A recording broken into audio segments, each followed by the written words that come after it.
Comigo, o livro de Deuteronômio, capítulo 3.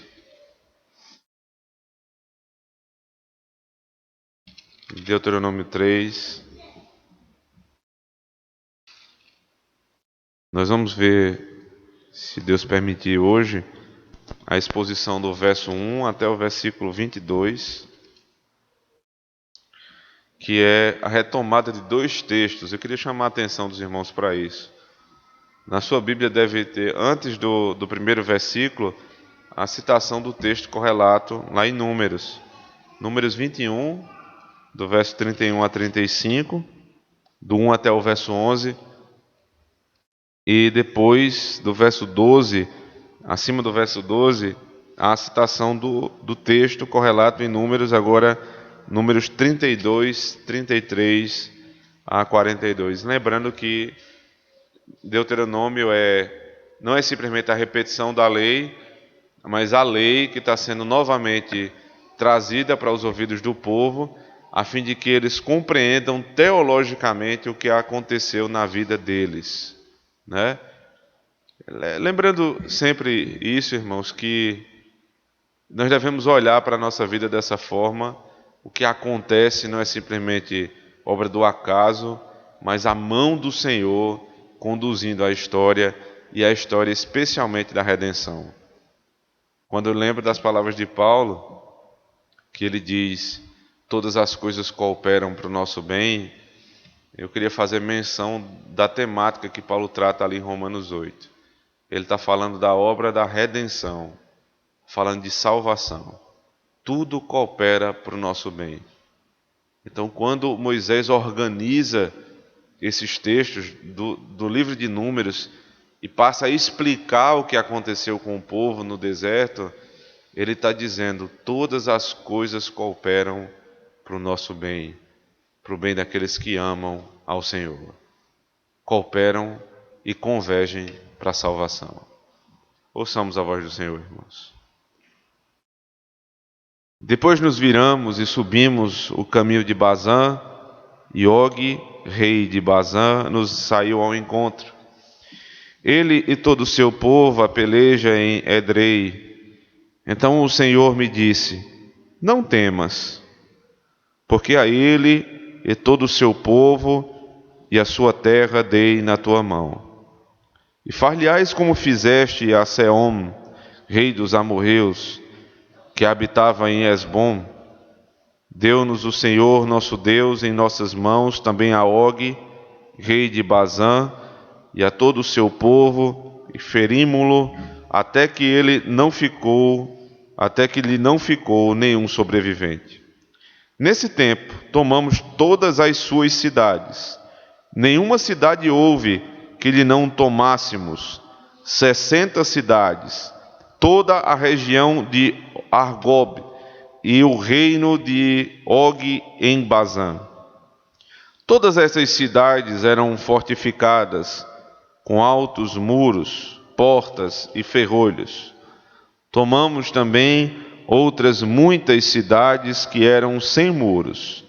Destruímo-las totalmente, como fizemos a Sehom, rei de Hesbom, fazendo perecer por completo cada uma das cidades com os seus homens, suas mulheres e crianças. Porém todo o gado e o despojo das cidades tomamos para nós por presa.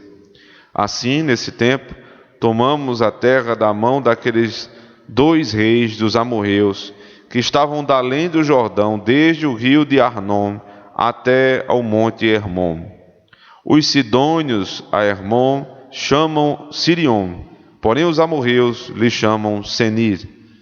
Tomamos todas as cidades do Planalto, e todo o Gileade, todo o Bazã, até Salca e Edrei, cidades do reino de Og em Bazã. Porque só Og, rei de Bazã, restou dos Refaíns. Eis que o seu leito de ferro, não está, porventura, em Rabá dos filhos de Amon, sendo de 9 côvados o seu comprimento, e de 4 a sua largura pelo côvado comum? Tomamos, pois, esta terra em possessão nesse tempo, desde Aroé, que está junto ao vale de Arnon, e a metade da região montanhosa de Gileade com as suas cidades, dei aos Rubenitas e Gaditas. O resto de Gileade, como também todo o Bazã, o reino de Og, dei a meia tribo de Manassés. Toda aquela região de Argob, todo o Bazã se chamava a terra dos Refaíns. Jair, filho de Manassés, tomou toda a região de Argob até ao limite dos Gesuritas e Maacatitas, isto é, Bazã, e as aldeias chamou pelo seu nome. Raiot Jair até o dia de hoje, a Maquir dei Gileade, mas aos Rubenitas e Gaditas dei desde Gileade até o vale de Arnon, cujo meio serve de limite, e até o ribeiro de Jaboque, o limite dos filhos de Amon, como também a Arabá e o Jordão por limite, desde Quinerete até o mar Arabá, o mar salgado, pelas faldas de Pisga para o oriente. Nesse mesmo tempo vos ordenei, dizendo: o Senhor vosso Deus vos deu esta terra para possuirdes. Passai, pois, armados todos os homens valentes adiante de vossos irmãos, os filhos de Israel, tão somente vossas mulheres e vossas crianças e vosso gado, porque sei que tendes muito gado, ficarão nas vossas cidades, que já vos tenho dado. Até que o Senhor dê descanso a vossos irmãos, como a vós outros, para que eles também ocupem a terra que o Senhor, vosso Deus, que lhes dá da além do Jordão. Então voltareis cada qual à sua possessão que vos dei.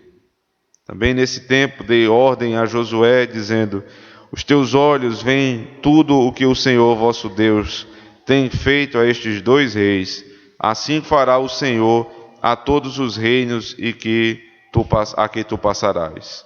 Não os temais, porque o Senhor vosso Deus é o que peleja por vós. Amém. Vamos orar ao Senhor.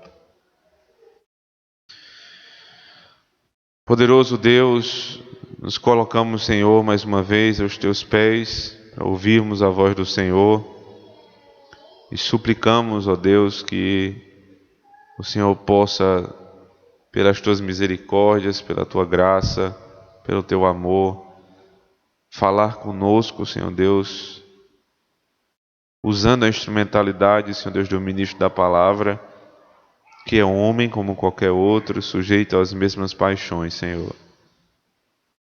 Que o Senhor capacite, Senhor Deus, o pregador, ilumine a mente, o coração e os lábios, e faça o mesmo com os ouvidos e a mente e o coração do teu povo que há de te ouvir. Que essa pregação, Senhor, possa surtir grandes efeitos na nossa vida, porque nós precisamos do Senhor.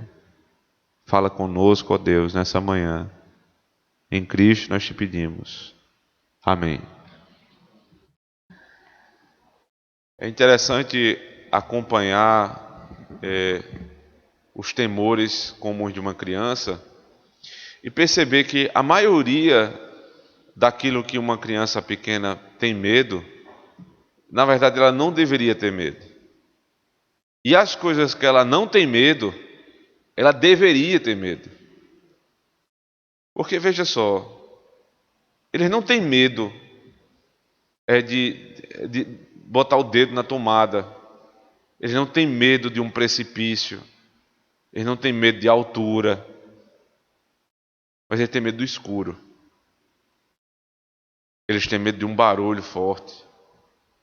Eles têm medo de qualquer coisa. Eles muitas vezes não temem os seus pais, mas temem coisas tolas. Muitas vezes se lançam em situações de perigo e não têm medo das verdadeiras, ou das falsas situações de perigo. Nós somos exatamente como crianças quando o assunto é espiritual. Não é à toa que Deus nos trata como filhos, que Ele tem cuidado com seus filhos. O Novo Testamento fala o que nós devemos temer, o que não devemos temer, Porque vocês temem os homens. Eles no máximo podem tirar a vida de vocês. Ou seja, isso é um temor tolo. Isso não vai te fazer tanto mal. Por que vocês não me temem? Eu posso lançar não somente o teu corpo, mas a tua alma no inferno. Não sabemos quem é nosso maior inimigo. O maior inimigo somos nós mesmos. Expressão que eu tenho ouvido falar ultimamente por meio de um determinado teólogo. O teu maior inimigo está no teu espelho. Se olhe no espelho, você vê seu maior inimigo, seu maior temor em enfrentar você mesmo, o diabo, as hostes malignas e as tentações desse mundo. Israel, como povo de Deus, estava diante de um grande perigo, estava diante de um grande inimigo, e Deus diz: não temam. Israel temia muita coisa na passagem pelo deserto.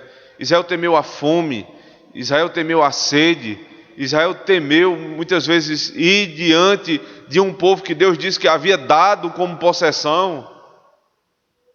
Mas Israel não temia muitas vezes a voz do Senhor.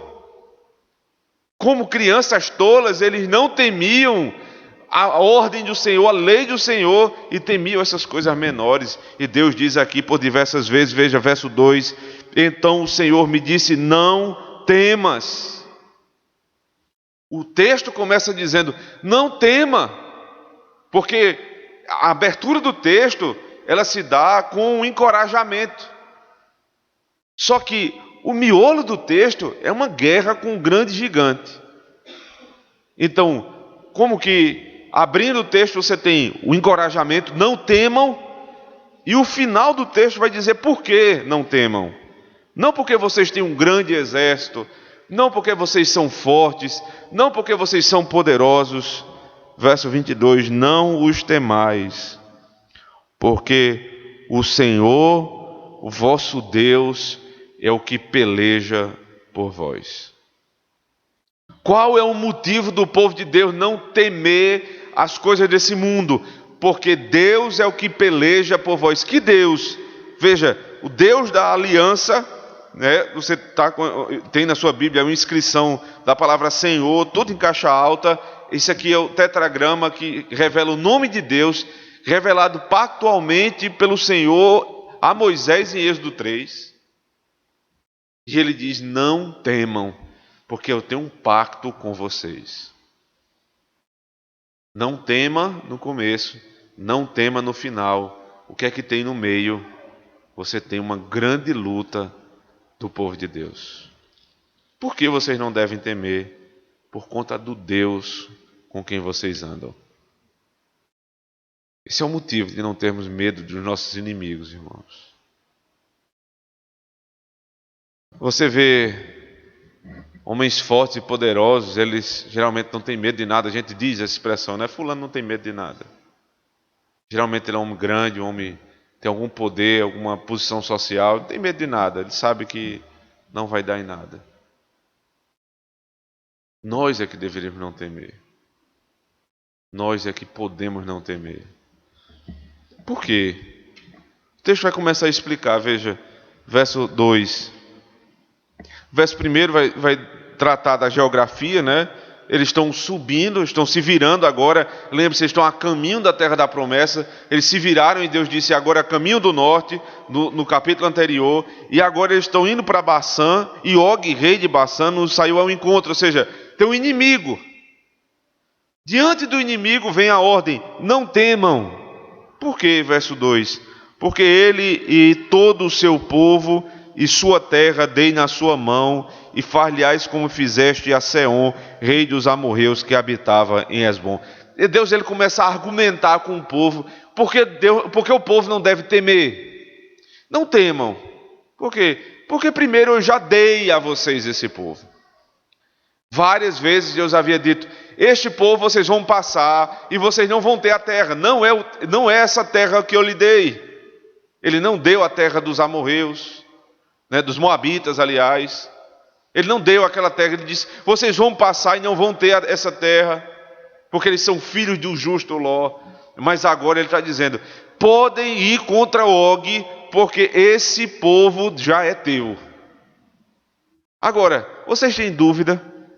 Segundo argumento do mesmo versículo, far-lhe-ás como fizeste a Seom.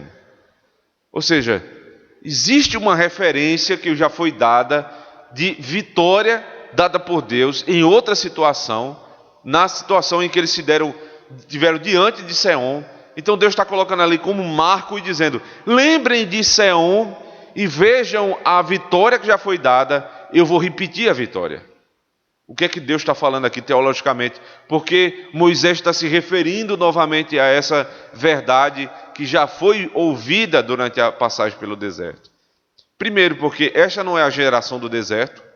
Lembremos sempre disso. A geração do deserto morreu no deserto. Eles estão às portas da terra da promessa. Então essa nova geração precisa ouvir. Segundo, porque é sempre importante, irmãos, lembrar: Deus não muda. Se Deus nos deu uma determinada vitória, Ele dará novamente. Isso aqui é um marco. Então, Deus não muda, o caráter dele não muda. Então, se Ele deu vitória em Seom, e Ele está prometendo agora, não tem motivo para que vocês temam, porque o Senhor é o mesmo. Ele segue ainda falando, ainda não chegou ainda a descrever quem é o inimigo, mas ele segue argumentando com o povo. Veja, verso 3. Deu-nos o Senhor, nosso Deus, em nossas mãos, também a Og, rei de Baçã, e a todo o seu povo, e ferimos-lo, até que lhe não ficou nenhum sobrevivente. A partir de agora, ele vai falar como se deu essa vitória. Veja, e a palavra todo vai se repetir muito. Todo o seu povo, verso 3. Nenhum sobrevivente. Verso 4. Nesse tempo tomamos todas as suas cidades. Nenhuma cidade houve que lhe não tomássemos. 60 cidades. Todas estas cidades eram fortificadas. Ele vai insistir nessa ideia de todo o povo. Aí, quantas cidades eles tinham? 60. Quantas foram tomadas? 60. O que é que ele está dizendo aqui? Nenhum inimigo ficou de pé. Nenhum inimigo ficou de pé. Qual é a conclusão teológica disso, irmãos? Que ele está aqui apresentando para Israel. Vocês não precisam temer, porque o mesmo Deus que esteve com vocês até agora continua com vocês. E a vitória que Ele dá não é parcial. Deus não nos deixa inimigos de pé. Ele vai exterminar todos os inimigos da igreja. Não ficará nenhum sequer para contar a história. Eu me lembro também agora da promessa que Ele deu a Abraão. Quando Abraão se separa de Ló, e Abraão, com um coração generoso, olha para o seu sobrinho e diz: Ló, escolhe a terra que você quer. Ele não quer tomar nada de ninguém, escolha Ló. E depois Deus chama ele do alto de um monte e diz: Abraão, toda a terra é tua. Como é que eles vão alcançar o poderio de toda a terra? Não vai ser fácil, vai ser por luta, por guerra, por batalha, mas toda a terra é tua. Isso aqui é a linguagem da expansão do Evangelho. Quando Cristo vai dizer aos apóstolos em Atos capítulo 1, vocês vão ser minhas testemunhas em Jerusalém, Judeia, Samaria e até os confins do mundo. Que linguagem é essa? Toda a terra vai ser tua, nenhum inimigo vai ficar. É por isso que Deus é chamado Senhor dos Exércitos. É por isso que o próprio Cristo também é identificado como Senhor dos Exércitos, como general de guerra, porque Ele vai à frente e Ele vai derrotar todos os nossos inimigos. Não importa quem são. Agora a descrição inicial de quem eram esses inimigos, verso 5, observe. Todas estas cidades eram fortificadas com altos muros, portas e ferrolhos. Tomamos também outras muitas cidades que eram sem muros. Veja, você está tratando aqui é de um inimigo maior, né? O narrador está tratando de um inimigo maior. Ele diz: cidade com muro alto, cidade com ferrolho, cidade com porta. Aí ele diz: a gente tomou tudo. Para que ele vai falar das 100 muros? Mas se você tomou o maior, não vai tomar o menor? Não faz diferença. Muro alto, ferrolho, porta, janela, soldado, tamanho do exército. O que o narrador está dizendo aqui? Não faz diferença se o teu inimigo é alto, é baixo. O que é que está tentando impedir a igreja? A igreja passa por cima. É um rolo compressor. A igreja, o rolo compressor, passa por cima de tudo. Se Deus peleja com o povo, nada fica na frente, tudo vai para o chão. Algumas vezes em guerra, outras vezes como o muro de Jericó. Deus disse: rodeia 7 vezes, ora, clama ao Senhor, e o muro vai cair. Que tamanho o muro? Alto, baixo, não tem muro, não tem problema. Para o povo de Deus não há dificuldade nenhuma de passar por cima dos seus inimigos. O mundo parece grande. Os exércitos do mundo são muito fortes, aparentemente. Os políticos têm muito dinheiro, têm muita força. O Congresso Nacional se levanta contra a igreja. As leis são impiedosas. E quando o inimigo não é externo, o inimigo é interno. O pecado se levanta na nossa vida. Grandes pecados. Repetidos. E você vai à presença do Senhor, e você ora, e o gigante está lá novamente. Muro alto, ferrolho, porta, janela, parece que não vai, nunca aquilo ali vai se quebrar. E o Senhor diz que em jejum e oração, e quando o povo de Deus se humilha, não tem inimigo que fique de pé, nem mesmo o teu pecado. Nada fica de pé quando o povo de Deus tem um Senhor à sua frente. Ele continua: destruímos totalmente, verso 6, como fizemos a Seom, rei de Esbom, fazendo perecer por completo cada uma das cidades com seus homens, suas mulheres e crianças. Ele vai falar a respeito do gado e do despojo que ficou como herança. É sempre uma motivação, né? É sempre uma linguagem muito comum. Deus dá vitória ao povo, Deus liberta o povo, então ele enriquece o povo. Isso era material no Antigo Testamento, porque aqui você está no período das sombras, então tudo aqui é muito mais físico do que vai ser no Novo Testamento. Então, quando Deus tira o povo do Egito, ele havia prometido a Abraão em Gênesis que quando a descendência dele fosse cativa por 400 anos, sairia de lá com muitos bens. E foi isso que aconteceu na saída do Egito. E agora, quando eles estão vencendo o rei de Og, eles também saem ricos.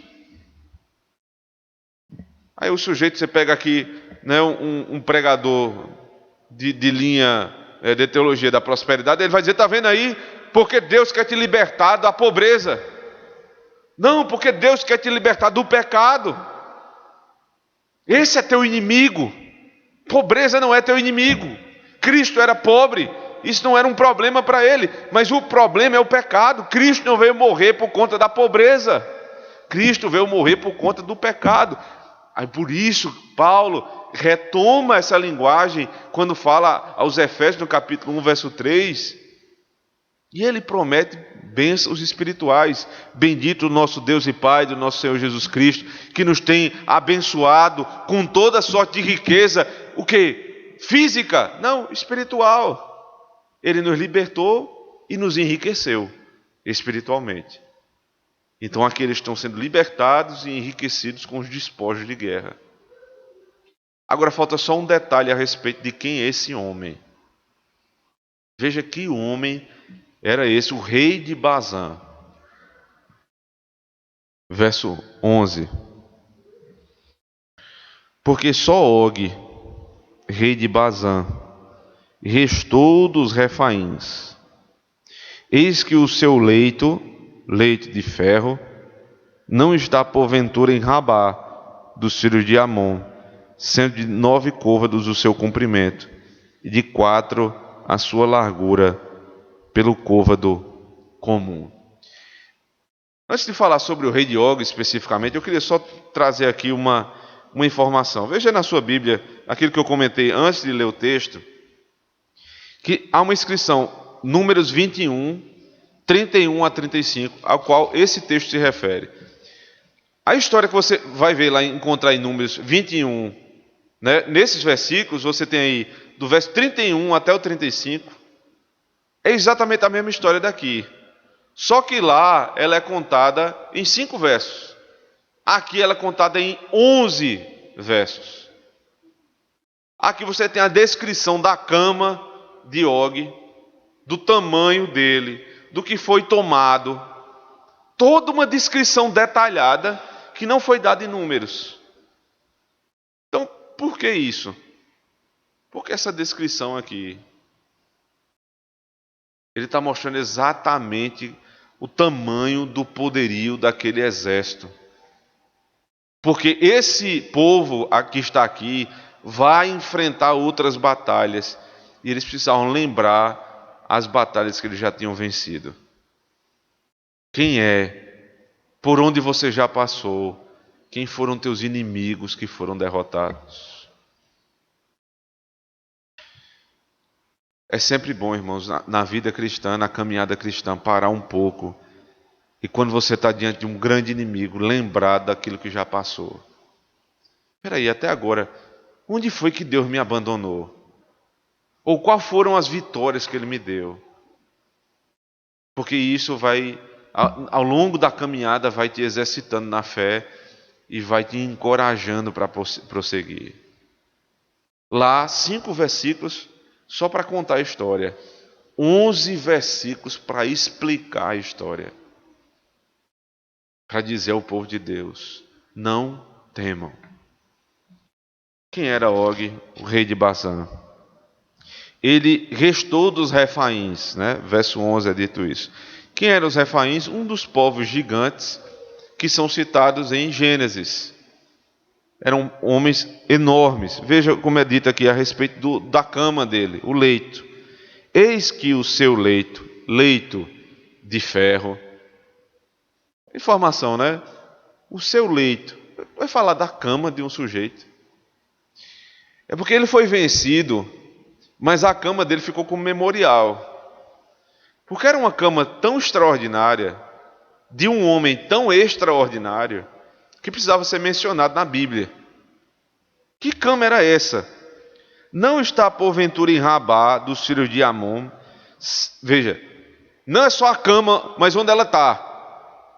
Vocês têm dúvida que Deus vai derrotar os inimigos de vocês? Lembram do rei de Bazã chamado Og e da cama dele que está em tal lugar? Vá lá conferir. O leito dele, a cama dele era feita de ferro. Não era muito maneirinho, rapaz, né? Não tinha outro tipo de material que sustentasse ele. Tinha que ser feita de ferro. Qual era o tamanho dele? Sendo o tamanho da cama, 9 côvados o seu comprimento, e de 4 a sua largura, pelo côvado comum. Veja, não é um côvado alargado. A gente está falando aqui nem diminuído, é um côvado comum. Então o que é um côvado? É a distância, né, da ponta do teu cotovelo até o maior dedo da tua mão. Isso dá geralmente entre 45 e 50 centímetros, em média. Então a cama desse cidadão aqui tinha entre 4 e 4 metros e meio. Entre 4 metros e 4 metros e meio. E a largura, para ele dormir sozinho, 2 metros. Dava para ele dormir ali, sem ficar apertado, né? 2 metros, 4,5, dava para o sujeito dormir sem os pés do lado de fora. Então, o comentarista ele vai pensar qual era o tamanho desse homem. E ele vai chegar a uma medida aproximada entre 3,20 metros e 3,5 metros. Isso dá quase o dobro de uma pessoa de estatura mediana. Praticamente o dobro. Esse sujeito que tinha que ficar em cima de uma cama de ferro, porque nenhum material suportava ele, que tinha 3,5 metros, foi abaixo. Aí a pergunta é: o que é que vocês vão temer ainda? E aí você lembre, isso aqui não é uma guerra. Então você imagine que é um homem de 3,5 metros, com armadura e com arma pesada. Ele veio abaixo. Porque essa é a cena muito semelhante também, os irmãos devem até estar pensando, na cena referida a Davi e Golias, um filisteu. Todo o exército de Israel ficou lá de prontidão, sem saber o que fazia. Porque toda vez que eles olhavam para Golias, eles diziam: não tem como a gente ir. O homem é muito grande. E aí Davi, que não estava lá, rolado no exército de Israel diretamente, homem pequeno, baixinho, né, despretensioso, ele chega lá para levar comida para os seus irmãos, que eram maiores do que ele, e ele diz: quem é esse sujeito aí? Ele está pensando que ele é quem? E ali havia blasfêmia, né? Golias blasfemando contra o Senhor, né? Insultando o povo de Deus. E Davi pega uma pedra e uma funda e diz: você vem com suas armas, com seus cavalos, eu vou em nome do Senhor. Quem és tu, incircunciso filisteu, para afrontar o exército dos deuses vivos? E com uma pedra ele derruba no único lugar da armadura em que tinha acesso à testa daquele homem. E ele é derrubado com uma pedra só. Isso não é para dizer que teus problemas são grandes e Deus vai derrubar, não. É para dizer que o Senhor Jesus Cristo derrubou o maior dos nossos inimigos. Ele derrubou o gigante que é o nosso pecado. Nada pode se levantar contra nós, irmãos. Veja se não são essas as palavras do apóstolo Paulo. Quem pode, de alguma maneira, condenar um eleito de Deus, se é Deus quem os justifica? Quem é que pode condenar? Quem é que pode matar? Quem é que pode fazer mal contra a igreja? Deus o justifica, ponto, acabou. O maior inimigo foi derrubado. E aí vem um problema. Porque esse inimigo, vez por outra, ele tenta se levantar na nossa vida. O pecado se levanta. Pequenos pecados, pequenos inimigos. E eles vão se levantando e parece que eles não vão mais parar de se levantar. Você precisa lembrar de mortificar a sua carne. Com uma esperança: Cristo é quem peleja por vós. O gigante está no chão. Agora eles vão possuir a terra. Segunda parte do texto, observe verso 12. Tomamos, pois, esta terra em possessão neste tempo, desde Aroé, que está junto ao vale de Arnon, e a metade da região montanhosa de Gileade, com as suas cidades, dei aos Rubenitas e Gaditas. O resto de Gileade, como também todo o Bazã, o reino de Og, dei a meia tribo de Manassés. Toda aquela região de Argob, todo o Bazã, se chamava a terra dos Refaíns. Jair, filho de Manassés, tomou toda a região de Argob até o limite dos Jesuritas, Macatitas, isto é, Bazã, e as aldeias chamou pelo seu nome Ravot Jair, até o dia de hoje. A Maqui dei Gileade, mas os Rubenitas e Gaditas dei desde Gileade até o vale de Arnon, cujo meio serve de limite, e até o ribeiro de Jaboque, o limite dos filhos de Amon. Como também dei também a Arabá e o Jordão por limite, desde Quinerete até o mar de Arabá, o mar salgado, pelas faldas de Pisga para o oriente. Aqui ele vai fazer menção de uma tribo, parece que são várias tribos, mas é uma tribo só, a chamada tribo de Manassés. Uma tribo já pequena, e ela vai se dividir em muitos pedaços, né? Você tem Jair, Maqui, Ruben e Gad. Vai haver uma grande divisão dessas tribos. Por quê? Isso tem ligação, provavelmente tem ligação com uma profecia de Jacó, lá em Gênesis, que fala que Manassés seria a menor tribo. Essa seria uma tribo pequena. E uma outra ligação com outro texto é em Números, capítulo 32. Um texto muito recente que nós vimos aqui, a pregação. Em Números 32, o que acontece é que, passando por essa região onde eles estão vencendo aqui, ainda aquém do Jordão, ou seja, do lado de cá do Rio Jordão, não do lado de lá, já próximo à terra da promessa, mas ainda aqui, em uma determinada região que eles passaram, a tribo de Manassés, ou parte da tribo de Manassés, se interessou por aquela terra. Eu não sei se os irmãos lembram dessa passagem, mas eles se interessam pela terra. E aí, mas não toda a tribo. Parte da tribo quer ficar aquém do Jordão e parte da tribo quer prosseguir. E aí tem um problema, porque Moisés vem e diz: se vocês ficarem e não prosseguirem para ajudar nas guerras e batalhas que nós temos ainda, Deus vai amaldiçoar vocês. Então aqui essa história está sendo retomada. Eles podem até ficar na terra antes do Jordão, mas desde que eles passem e vão até lá com seus homens de guerra para ajudar, né, nas batalhas de Israel. Veja só, verso 18. Nesse mesmo tempo vos ordenei, dizendo: o Senhor vosso Deus vos deu esta terra para possuirdes.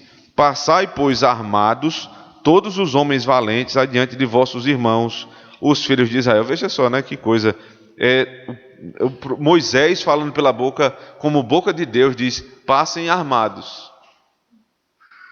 Ou seja, Deus não tem problema nenhum com que o seu povo ande armado para fazer o bem.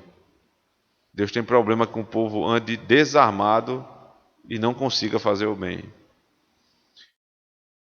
Você não se lembra, mas Pedro, quando de maneira errada, é claro, mas quando o soldado foi tentar se aproximar de Cristo e tomar Cristo, ele puxou uma espada e cortou a orelha do soldado romano, que depois foi colocada no lugar pelo próprio Cristo. E é interessante como algumas pessoas com pensamento pacifista de hoje, né? Não pacífico, mas pacifista, eles dizem: veja que Cristo ali mostrou que ele é contra o armamento. Ora, se ele era contra o armamento, como é que ele deixou Pedro até aquele momento ali andando armado? O que ele está dizendo ali categoricamente é: Pedro, não é assim. Não é pela força e nem pela violência que o meu reino vai ser tomado. Guarda a espada. Não vai ser pela violência. O reino de Deus não é tomado por violência. O reino de Deus é tomado pela pregação da palavra. Porque essa é a arma da igreja, a pregação da palavra. Mas para a proteção do povo, para que o povo de Deus se proteja, não há problema nenhum, em termos bíblicos, de que o povo de Deus ande ordeiramente armado. Para proteger sua vida, a vida da sua família e do seu próximo. Né? É sempre necessário fazer esse parênteses. Vosso Deus vos deu esta terra para possuir. Passai, pois, armados todos os homens, valentes, adiante de vossos irmãos, os filhos de Israel. Então somente vossas mulheres e vossas crianças e vosso gado, porque sei que tendes muito gado, ficarão nas vossas cidades, que já vos tenho dado. O movimento feminista, que gosta tanto de falar que a Bíblia é machista, está aqui mais um texto que protege as mulheres. Quem vai para a guerra? Os homens valentes e armados. Quem não vai para a guerra? As esposas e os filhos. Os filhos não vão porque são filhos e são pequenos, ainda até os homens não vão. Eles precisavam ter de 20 anos para cima para ir para a guerra. E as mulheres não vão porque elas estão cuidando dos seus filhos. Não é próprio de uma mulher enfrentar essa luta.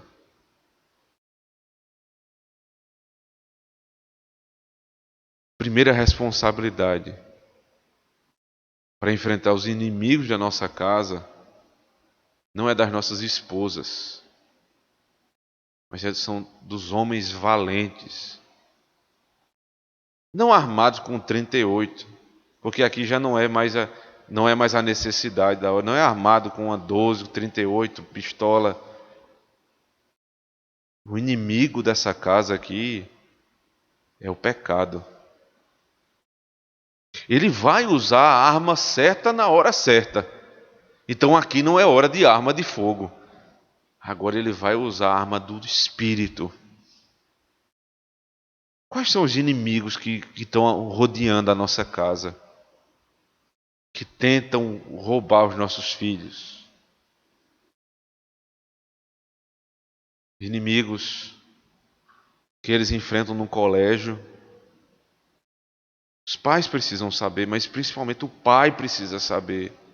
O que é que está acontecendo com meu filho? Quais são as pressões que ele sofre no colégio? E ele vai lá para defender seu filho. O que é que o mundo está tentando fazer com ele? A gente não vai colocar nosso filho numa bolha, é impossível. Mas tudo que for possível defender a nossa casa. Quem está atacando minha esposa? Quem está tentando fazer o mal para ela? Qual é o pecado que está tentando sorrateiramente levá-la? Então eu, como protetor, eu ajudo ela. Não vai ser meu filho que vai ajudar minha esposa. Não vai ser minha esposa que vai proteger a casa. É o homem valente que vai proteger a casa. Se é de um ladrão, se é de alguém de fora, ele vai usar a arma que foi permitida por Deus. Mas se agora a linguagem espiritual, enfrentando os inimigos do pecado, de Satanás, então você vai usar a espada do Espírito, a Escritura Sagrada. E as mulheres protegidas com seus filhos. Aqui a gente não está no Novo Testamento, a gente está no Antigo Testamento. E toda a proteção é dada à mulher. Ela não vai para a guerra, porque a guerra é do homem. Verso 20 ele diz ainda: até que o Senhor dê descanso a vossos irmãos, como a vós outros, para que eles também ocupem a terra que o Senhor vosso Deus lhes dá, da além do Jordão. Então voltareis cada qual à sua possessão que vos dei. Veja, agora está explicando o que é que está acontecendo, né? Vocês vão receber essa terra, tudo bem, vão ficar aquém do Jordão, Deus vai dar essa terra para vocês. Agora é o seguinte, vocês precisam ir com os seus irmãos. As mulheres ficam, o gado fica, as esposas ficam e os filhos, mas vocês têm que ir. Por quê? Atente ao início do verso 20. Até que o Senhor dê descanso a vossos irmãos como a vós outros. O que é a terra? Foi dado descanso ao povo de Deus. Vocês alcançaram a terra, agora vocês precisam lembrar dos seus irmãos. Eles têm descanso, eles têm a salvação, lembrem-se deles, militem por eles, preguem para eles, falem para eles, lutem com eles. Como é que um pai e uma mãe têm sossego se a família inteira não está na igreja? Onde é que eu vou ter descanso com isso? Um irmão não vê o outro irmão, como é que ele tem descanso com isso? É preciso continuar militando até toda a casa esteja aos pés do Senhor Jesus Cristo. Não somente isso, eles são da mesma família, eles são da mesma tribo. Então, eu recebi uma coisa boa, agora eu não estou mais nem aí para eles. E aí Moisés está dizendo, não vai ser assim na igreja. Você recebeu descanso, irmão. Você tem o que é necessário para a sua provisão. Agora você vai trabalhar para ajudar o necessitado. Essa é a linguagem que está sendo dita aqui. Você vai batalhar para que o teu irmão também tenha descanso como tu. Aqui quebra qualquer sentimento de individualismo na igreja. De uma igreja onde eu vou entrar e sair, eu não quero contato com ninguém, eu não quero saber da vida de ninguém, eu quero simplesmente viver a minha vida. Não funciona na igreja de Cristo, porque você não pode deixar seu irmão militando sozinho. Você recebeu sua porção, então guarde aí seus filhos, sua esposa, e agora você vai militar com seus irmãos. Essa é a linguagem do Evangelho. Quando Paulo fala à igreja de Filipe, observe comigo, por favor, Filipenses capítulo 2, a partir do verso 1.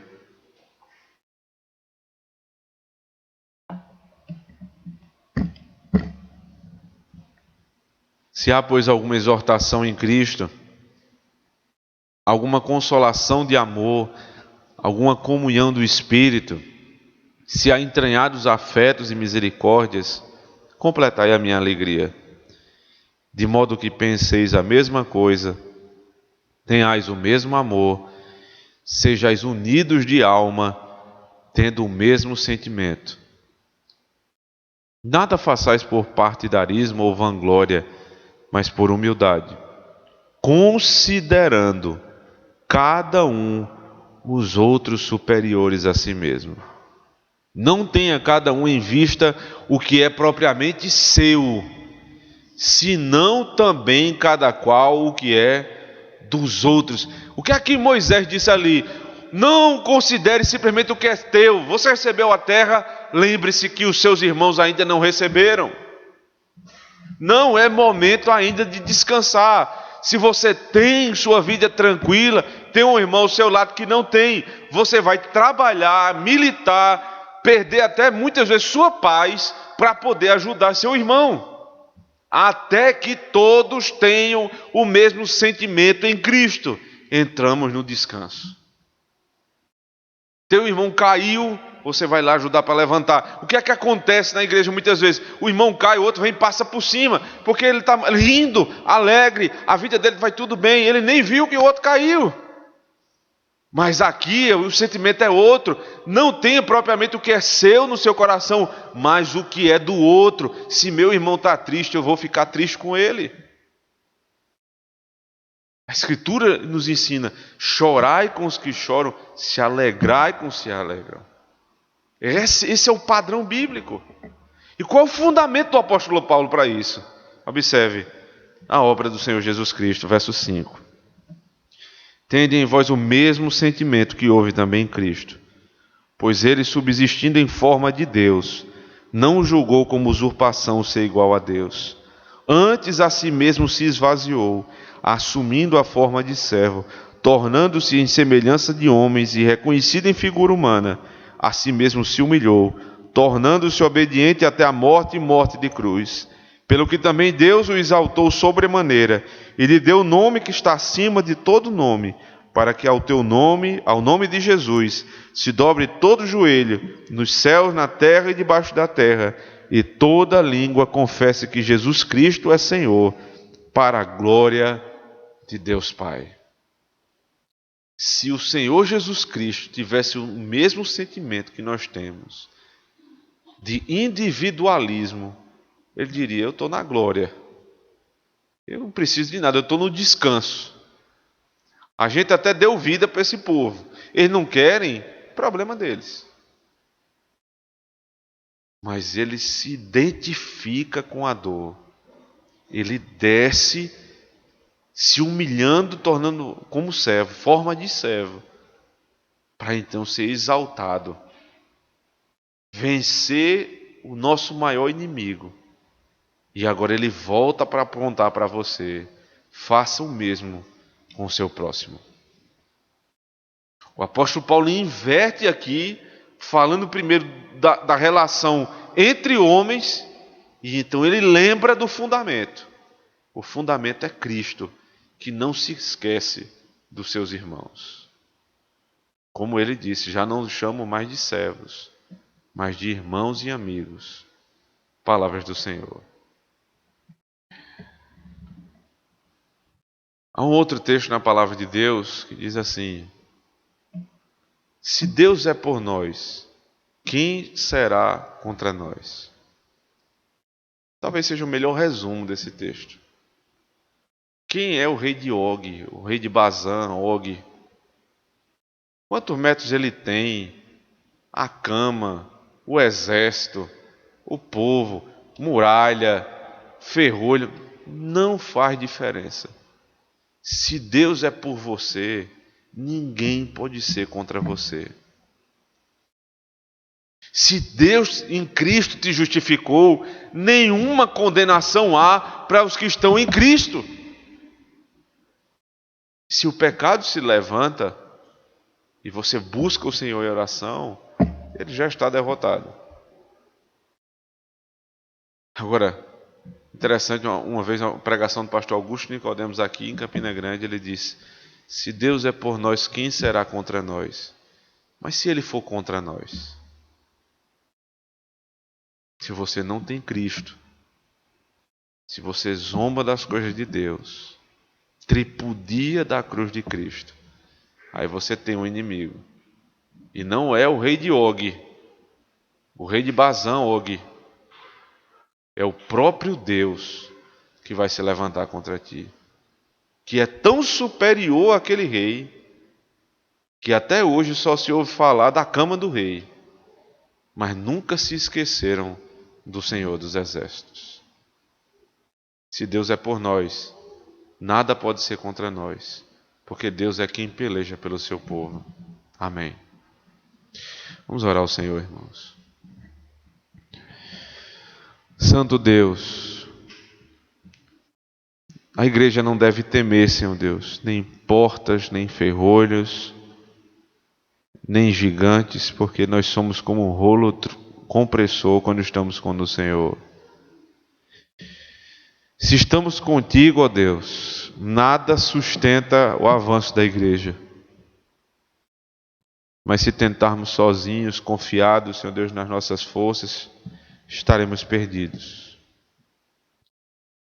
Se os homens valentes, Senhor Deus, da igreja, com corações generosos, corações que amam servir, não somente para o bem da sua casa, mas para a casa do irmão, se houver união na tua igreja, nada segura a tua igreja, Senhor. Mas se deixarmos nos desanimar pelos pecados, Senhor Deus, estamos perdidos. Reanima-nos, Senhor Deus, com a mesma palavra que foi dita a Israel: não temam. Não há o que temer quando à nossa frente vai o general de guerra, o Senhor dos Exércitos. Traz-nos, Senhor Deus, sempre a nossa lembrança, hoje e principalmente amanhã, quando sairmos para as batalhas, a fim de que tenhamos medo e temor somente de Ti e nunca dos homens. Em Cristo nós oramos. Amém.